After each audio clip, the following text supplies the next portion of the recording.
ఒక్కసారిగా వాతావరణం మారిపోయింది. హైదరాబాద్ పరిసర ప్రాంతాల్లో వాతావరణం ఒక్కసారిగా చల్లబడింది. నగరంలోని పలు ప్రాంతాల్లో వడగండ్ల వర్షం కురుస్తోంది. కుత్బుల్లాపూర్ పరిసరాల్లో భారీ ఈదురుగాలులతో కూడిన వర్షం పడింది. సికింద్రాబాద్ బోయిన్పల్లి పరిసర ప్రాంతాల్లో వడగళ్ల వర్షం కురిసింది. బోయిన్పల్లి, తిరుమలగిరి, అల్వాల్, ప్యాట్ని, పారడైజ్, మారేడుపల్లి తదితర ప్రాంతాల్లో ఈదురుగాలులతో కూడిన వర్షం కురిసింది. సికింద్రాబాద్ కంటోన్మెంట్లోని వివిధ ప్రాంతాల్లో వడగండ్ల వాన కురుస్తోంది. Kukatpally, Masapet, JNTU, Nizampet, KPHB colony, Pragathinagar, Bachupally తదితర ప్రాంతాల్లో సాయంత్రం అకస్మాత్తుగా వడగళ్ల వాన కురిసింది. వేడి వాతావరణం కొనసాగుతున్న సమయంలో ఒక్కసారిగా గాలివానతో పాటు వడగళ్ల వర్షం పడటంతో ప్రజలు ఆశ్చర్యానికి గురయ్యారు. ఈ వర్షం కారణంగా వాహనదారులు ఇబ్బందులు ఎదుర్కొన్నారు. ఉరుములు, గాలులతో కూడిన వర్షాలు, వడగళ్ల వానలు సంభవిస్తున్నాయని, వచ్చే కొన్ని గంటలు కూడా ఇలాంటి పరిస్థితులు కొనసాగే అవకాశం ఉందని వాతావరణ శాఖ హెచ్చరించింది. ప్రజలు బయటకు వెళ్లకుండా జాగ్రత్తలు తీసుకోవాలంటూ సూచించారు. చింతల్, పద్మానగర్లో గాలివాన దాటికి వేర్లతో సహా భారీ వృక్షం కూలింది. చెట్టు దాటికి 2 కరెంటు స్తంభాలు నేలకొరిగాయి. పలు ద్విచక్ర వాహనాలు ధ్వంసమయ్యాయి. దీంతో రహదారులపైకి వాన నీరు చేరి వాహనదారులు ఇబ్బందులు పడ్డారు. ఔటర్ రింగ్ రోడ్డు పరిసరాల్లోనూ భారీ వర్షమే పడింది. కొన్నాళ్లుగా బాణుడు మగపుగలతో అల్లాడిపోతున్న నగరవాసులకు ఈ వర్షం ఉపశమనం కల్పించింది. ఉక్కపోతతో నగర ప్రజలు ఇబ్బందులు ఎదుర్కొంటున్న నేపథ్యంలో వాతావరణం చల్లబడి ఏకధాటిగా వర్షం కురవడంతో ప్రజలు స్వంతన పొందారు. సీఎం రేవంత్ రెడ్డికి తెలంగాణ ప్రజలకు ఇచ్చిన హామీలను అమలు చేయడంలో బాధ్యత కన్నా బీఆర్ఎస్ అంటేనే భయం ఎక్కువగా ఉందని మాజీ కార్పొరేషన్ చైర్మన్ ఎర్రల శ్రీనివాస్ అన్నారు. అందుకేనేమో సిద్దిపేట వచ్చే ముందు భయంతో రైతు భరోసా ప్రకటించారని, రేపు జరగబోయే జగిత్యాల సభ ముందు 2వ విడత రైతు భరోసా ప్రకటించారంటూ ఆయన తెలిపారు. సీఎం రేవంత్ రెడ్డికి తెలంగాణ ప్రజలకు ఇచ్చిన హామీలను అమలు చేయడంలో బాధ్యత కన్నా బీఆర్ఎస్ అంటేనే భయం ఎక్కువగా ఉందని మాజీ కార్పొరేషన్ చైర్మన్ ఎర్రల శ్రీనివాస్ అన్నారు. అందుకేనేమో సిద్దిపేట వచ్చే ముందు భయంతో రైతు భరోసా ప్రకటించారని, జగిత్యాల సభ ముందు 2వ విడత రైతు భరోసా ప్రకటించారని తెలిపారు. ఇది రైతు భరోసా ప్రభుత్వం కాదని, తెలంగాణ ప్రజలకు ఏ భరోసా, ఏ నమ్మకాన్ని ఇవ్వని ప్రభుత్వమని ఎర్రల శ్రీనివాస్ ఎద్దేవా చేశారు. ఈ ప్రభుత్వానికి రైతుల పట్ల ప్రేమ లేదని, రాష్ట్ర ప్రజల పట్ల బాధ్యత లేదని విమర్శించారు. కానీ బీఆర్ఎస్ అంటే భయం, కేసీఆర్ సభలు పెడితే వెన్నులో వణుకుందన్నారు. ఇది బాధ్యతతో నడుపుతున్న ప్రభుత్వం కాదని, బీఆర్ఎస్ పార్టీపై భయంతో నడుస్తున్న ప్రభుత్వం అంటూ విమర్శించారు. బాధ్యత లేని ప్రభుత్వానికి ప్రజలే బుద్ధి చెప్తారంటూ స్పష్టం చేశారు. బీఆర్ఎస్ అధినేత తెలంగాణ తొలి ముఖ్యమంత్రి కేసీఆర్ జగిత్యాల్లో జరగనున్న బహిరంగ సభ ఏర్పాట్లను మాజీ మంత్రి, BRS deputy floor leader Talasani Srinivas Yadav, MLC Ramana ఆదివారం పరిశీలించారు. బీఆర్ఎస్ అధినేత తెలంగాణ తొలి ముఖ్యమంత్రి కేసీఆర్ జగిత్యాల్లో జరగనున్న బహిరంగ సభ ఏర్పాట్లను మాజీ మంత్రి, BRS deputy floor leader Talasani Srinivas Yadav, MLC Ramana ఆదివారం పరిశీలించారు. పట్టణంలోని స్వామి వివేకానంద స్టేడియంలో బహిరంగ సభ నిర్వహణకు జరుగుతున్న ఏర్పాట్లు, జన సమీకరణ గురించి అడిగి తెలుసుకున్నారు. ఈ సందర్భంగా మాజీ మంత్రి జీవన్ రెడ్డి బీఆర్ఎస్ పార్టీలో చేరనున్న నేపథ్యంలో వారి నివాసానికి వెళ్లి మర్యాదపూర్వకంగా కలిశారు. రాజన్న సిరిసిల్ల జిల్లాలో బీఆర్ఎస్ వర్కింగ్ ప్రెసిడెంట్ కేటీఆర్ పర్యటించారు. మొదట సిరిసిల్లాలోని ఎమ్మెల్యే క్యాంప్ ఆఫీస్ కు చేరుకున్న కేటీఆర్ అక్కడ స్థానిక నేతలతో సమావేశమయ్యారు. అనంతరం సిరిసిల్లాలోని కే కన్వెన్షన్ లో జరిగిన బీఆర్ఎస్ నేత కత్తెర వరుణ్ కుమార్ కూతురు వస్త్రాలంకరణ శుభకార్యానికి హాజరయ్యారు. చిన్నారిని ఆశీర్వదించారు. అక్కడే కత్తెర దేవదాస్ దంపతులను ఘనంగా సన్మానించారు. రాజన్న సిరిసిల్ల జిల్లాలో ఆదివారం నాడు బీఆర్ఎస్ వర్కింగ్ ప్రెసిడెంట్ కేటీఆర్ పర్యటించారు. మొదట సిరిసిల్లాలోని ఎమ్మెల్యే క్యాంప్ ఆఫీస్ కు చేరుకున్న కేటీఆర్ అక్కడ స్థానిక నేతలతో సమావేశమయ్యారు. అనంతరం సిరిసిల్లాలోని కే కన్వెన్షన్ లో జరిగిన బీఆర్ఎస్ నేత కత్తెర వరుణ్ కుమార్ కూతురు వస్త్రాలంకరణ శుభకార్యానికి హాజరయ్యారు. చిన్నారిని ఆశీర్వదించారు. అక్కడే కత్తెర దేవదాస్ దంపతులను ఘనంగా సన్మానించారు. అనంతరం ఎల్లారెడ్డిపేట మండలం రాచర్ల బొప్పాపూర్లో వెంకటేశ్వర ఆలయంలో విగ్రహ ప్రతిష్టాపన మహోత్సవానికి హాజరయ్యారు. ఆలయంలో ప్రత్యేక పూజలు నిర్వహించారు. ఈ సందర్భంగా కేటీఆర్ కు ఆలయ కమిటీ సభ్యులు, సర్పంచ్ దంపతులు ఘనంగా స్వాగతం పలికారు. కేటీఆర్ తో సెల్ఫీలు దిగేందుకు యువత పోటీ పడ్డారు. సీఎం సీఎం అంటూ నినాదాలు చేశారు. ఆంధ్రప్రదేశ్ ఉప ముఖ్యమంత్రి పవన్ కళ్యాణ్ త్వరగా కోలుకోవాలని బీఆర్ఎస్ వర్కింగ్ ప్రెసిడెంట్ కేటీఆర్ ఆకాంక్షించారు. గత కొంతకాలంగా ఆరోగ్య సమస్యలతో బాధపడుతున్న పవన్ అధికారులతో సమీక్ష నిర్వహిస్తున్న సమయంలో తీవ్ర అస్వస్థతకు గురయ్యారు. దీంతో వెంటనే ఆయనను హైదరాబాద్ జూబ్లీ హిల్స్ లోని అపోలో ఆసుపత్రికి తరలించగా వైద్యులు ఆయనకు శాస్త్ర చికిత్స నిర్వహించారు. ఈ నేపథ్యంలో కేటీఆర్ ట్విట్టర్ వేదికగా స్పందిస్తూ పవన్ కళ్యాణ్ గారు త్వరగా కోలుకోవాలని కోరుకుంటున్నానని, ఆయన పూర్తి ఆరోగ్యంతో తిరిగి ప్రజాక్షేత్రంలోకి రావాలని ఆశిస్తున్నట్లు పేర్కొన్నారు. ఆంధ్రప్రదేశ్ ఉప ముఖ్యమంత్రి పవన్ కళ్యాణ్ త్వరగా కోలుకోవాలని బీఆర్ఎస్ వర్కింగ్ ప్రెసిడెంట్ కేటీఆర్ ఆకాంక్షించారు. గత కొంతకాలంగా ఆరోగ్య సమస్యలతో బాధపడుతున్న పవన్ అధికారులతో సమీక్ష నిర్వహిస్తున్న సమయంలో తీవ్ర అస్వస్థతకు గురయ్యారు. దీంతో వెంటనే ఆయనను హైదరాబాద్ జూబ్లీ హిల్స్ లోని అపోలో ఆసుపత్రికి తరలించగా వైద్యులు ఆయనకు చికిత్స నిర్వహించారు. ఈ నేపథ్యంలో కేటీఆర్ ట్విట్టర్ వేదికగా స్పందిస్తూ పవన్ కళ్యాణ్ గారు త్వరగా కోలుకోవాలని కోరుకుంటున్నానంటూ ఆయన పూర్తి ఆరోగ్యంతో తిరిగి ప్రజాక్షేత్రంలోకి రావాలని ఆశిస్తున్నట్లు పేర్కొన్నారు. డాక్టర్ నందిని సిద్ధారెడ్డికి కేంద్ర సాహిత్య అకాడమీ పురస్కారం లభించిన సందర్భంగా సిద్దిపేట జిల్లా కేంద్రంలో విపంచి కళా నిలయంలో పౌర సన్మాన కార్యక్రమం నిర్వహించారు. ఇందులో మాజీ మంత్రి BRS deputy floor leader Harish Rao పాల్గొన్నారు. ఈ సందర్భంగా హరీష్ రావు మాట్లాడుతూ తెలంగాణ తల్లి అస్తిత్వం ముఖ్యమని రాష్ట్ర ప్రభుత్వం ప్రకటించిన ₹1 కోటి నగదుతో పాటు 300 గజాల స్థలాన్ని తిరస్కరించిన గొప్ప వ్యక్తి సిద్ధారెడ్డి అంటూ కొనియాడారు. డాక్టర్ నందిని సిద్దిరెడ్డికి కేంద్ర సాహిత్య అకాడమీ పురస్కారం లభించిన సందర్భంగా సిద్దిపేట జిల్లా కేంద్రంలోని విపంచి కళా నిలయంలో పౌర సన్మాన కార్యక్రమం నిర్వహించారు. ఇందులో మాజీ మంత్రి BRS deputy floor leader Harish Rao పాల్గొన్నారు. ఈ సందర్భంగా హరీష్ రావు మాట్లాడుతూ తెలంగాణ తల్లి అస్తిత్వం ముఖ్యమని రాష్ట్ర ప్రభుత్వం ప్రకటించిన ₹1 కోటి నగదుతో పాటు 300 గజాల స్థలాన్ని తిరస్కరించిన గొప్ప వ్యక్తి సిద్దిరెడ్డి అంటూ కొనియాడారు. తెలంగాణ ఉద్యమంలో నందిని రెడ్డి రాష్ట్ర వ్యాప్తంగా తిరిగి ఉద్యమకారులు, కవులు, కళాకారులను తెలంగాణ ఉద్యమం వైపు మళ్లించారని హరీష్ రావు తెలిపారు. ఆయన పాటలు తెలంగాణ ఉద్యమానికి ఎంతో ఊపిరి పోశాయని పేర్కొన్నారు. సిద్దిరెడ్డికి కేంద్ర సాహిత్య అకాడమీ పురస్కారం రావడం తెలంగాణతో పాటు సిద్దిపేట ప్రాంతానికి దక్కిన గౌరవమని తెలిపారు. ఆస్తుల కంటే స్థిర అస్తిత్వమే తన ప్రాణంగా భావించే నందిని సిద్దిరెడ్డి తెలంగాణ సాహిత్యం కోసం పనిచేశారంటూ తెలిపారు. కేసీఆర్ సీఎం అయ్యాక ఉన్నత స్థాయి పదవి ఇస్తానంటే తీసుకోకుండా సాహిత్య రంగంలో జరగాల్సింది ఇంకా చాలా ఉందని సాహిత్య అకాడమీ ఏర్పాటు చేసి తనకు బాధ్యతలు ఇవ్వాలని కోరారని తెలిపారు. దీంతో కేసీఆర్ సాహిత్య అకాడమీ ఏర్పాటు చేసి సిద్దిరెడ్డికి బాధ్యతలు అప్పగించడంతో ప్రపంచంలోనే తెలుగు మహాసభలు హైదరాబాద్లో ఎంతో అద్భుతంగా నిర్వహించారని పేర్కొన్నారు.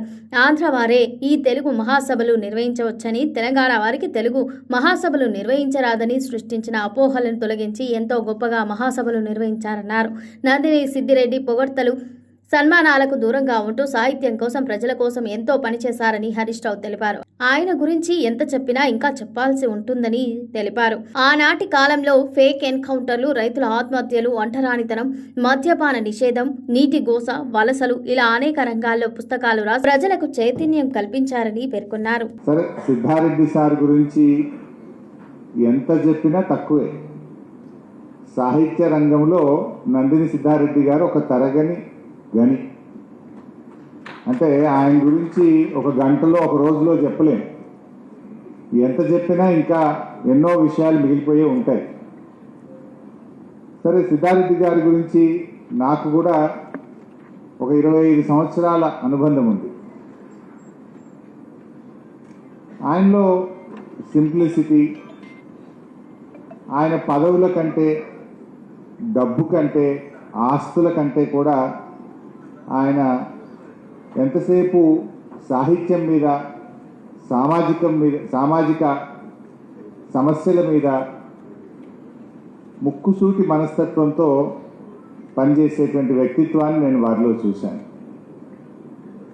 అటు మంజీరా రచయితల సంఘంలో కావచ్చు, ముఖ్యంగా ఆ రోజుల్లో ఈ ప్రాంతంలో జరుగుతున్నటువంటి ఫేక్ ఎన్కౌంటర్ల మీద కానీ, అంటరానితనం మీద కానీ, రైతుల ఆత్మహత్యల మీద కానీ, అనేక సామాజిక రుగ్మతలు, అంటే మద్యపాన నిషేధం చేయాలని కానీ, వలసల మీద కానీ, నీటి ఘోష గురించి కానీ, ఇట్లా అనేక అంశాల మీద ప్రత్యక్షంగా కార్యక్రమాల్లో పాల్గొనేవారు.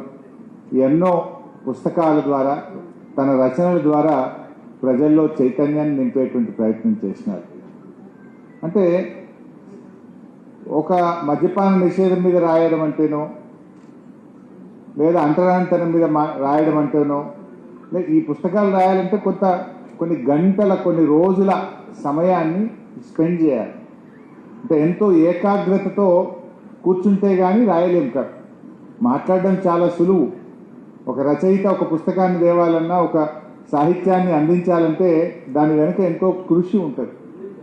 అంటే నేను చెప్పదలుచుకున్నది ఏంటంటే, తన విలువైన సమయాన్ని సమాజం కోసం, సామాజిక స్పృహను, చైతన్యాన్ని రగిలించడం కోసం త్యాగం చేసినటువంటి గొప్పవారు నందిని సిద్ధారెడ్డి గారు.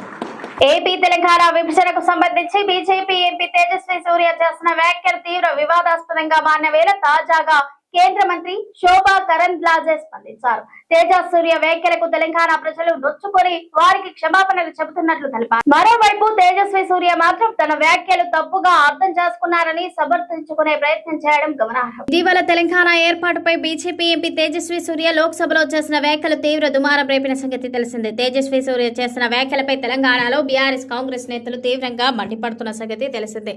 అదే సమయంలో తెలంగాణను పార్లమెంటు వేదికగా అవమానిస్తుంటే తెలంగాణ నుంచి ఎన్నికైన 8 మంది బీజేపీ ఎంపీలు ఎందుకు వారించలేదని మండిపడుతున్నారు. అయితే బీజేపీ నేతలు మాత్రం తేజస్వి సూర్య వ్యాఖ్యలను కాంగ్రెస్ బీఆర్ఎస్లు వక్రీకరిస్తున్నాయని, ఆయన తెలంగాణను కించపరచడం లేదంటూ క్లారిటీ ఇస్తున్నారు.